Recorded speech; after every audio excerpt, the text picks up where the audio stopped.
So, you think you know India. Like, really know India? Well, today, we're going to put that to the test. I've got a 10-question challenge for you. We're talking national symbols, a bit of history, the whole shebang. Let's see how you do. You ready to jump in and see how many you can get right? All right, let's kick things off with a classic category, India's national symbols. These should be some gimmies. Or are they? Okay, question number 1. What is the national animal of India? Is it a lion, B, the elephant, C, the tiger, or D, the wolf? Lock in your answer. And the correct answer is C, the tiger. Yep, the incredible Bengal tiger. It's not just a symbol of power and strength, you know. It was actually chosen to help raise awareness for its conservation. That's where Project Tiger came from back in '73. So if you got that, give yourself a point.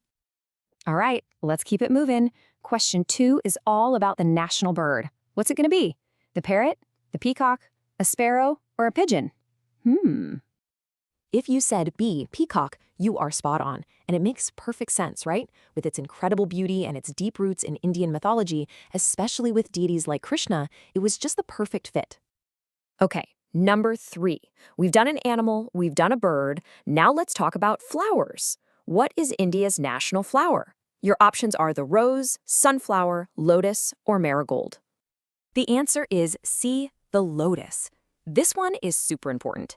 It's a secret flower in both Hinduism and Buddhism, symbolizing things like purity, beauty, and spiritual enlightenment. So yeah, big deal. Great job if you got that. All right, this one trips a lot of people up. We all know cricket is huge in India. I mean, it's practically a religion. But is it the national sport? What's the official answer here? Believe it or not, the answer is B, hockey. Yeah, really. And here's why. India's field hockey team used to be an absolute powerhouse, winning a mind-blowing 8 Olympic gold medals between 1928 and 1980. Incredible stuff. Okay, we're wrapping up the national symbols round with our last question. Let's end on a sweet note. What is the national fruit of India?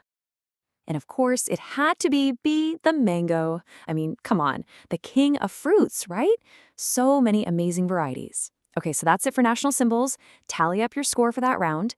Now we're going to switch gears and talk about some of the people and the powerful words that shape the nation. Okay, next question. There's this incredibly famous slogan, Jai Jawan, Jai Kisan. It means hail the soldier, hail the farmer, and it's a huge part of India's story. But the question is, who coined it? That powerful phrase came from B. Lal Bahadur Shastri, who was India's second prime minister. He came up with it way back in 1965 during the war with Pakistan, really to drive home the point that both soldiers on the front lines and farmers in the fields were absolutely essential for the country.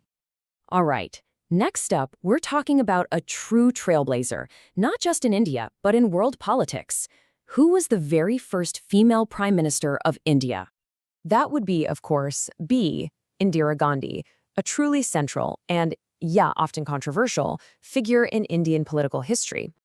Okay, for our last set of questions, let's pull back from specific people and look at the bigger picture, geography and the Constitution. You ready?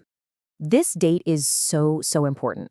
We know India gained its independence in 1947, but that wasn't the whole story. When did the Constitution of India actually get implemented, officially making it a sovereign republic? The answer you're looking for is B, January 26, 1950. And that's the day we now celebrate every single year as Republic Day, which is totally different from Independence Day, definitely a key date in the nation's history. Okay, time for a little geography lesson. India is a massive country, but which of its states is the biggest? Or talking by area, which one covers the most land? And the winner, by a long shot, is C, Rajasthan. It's home to the massive Thar Desert, all those incredible palaces. It is just huge. So if we know the largest state, you know what's coming next, right? Our final question has to be... Yep, you guessed it. We're going from the largest all the way to the smallest. So which state in India is the tiniest by area? This is it, your last chance to score a point. Make it count.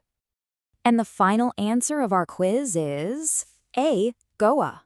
So famous for its gorgeous beaches and amazing culture. It might be tiny, but man, it packs a punch. And when you put them side by side, it's just wild. Look at that. On one hand, you have the massive, sprawling desert state of Rajasthan, and on the other, you have tiny coastal Goa. It just perfectly captures the incredible geographic diversity of India. And that's a wrap. That's all 10 questions. So, how'd you do? Go ahead, count up your score.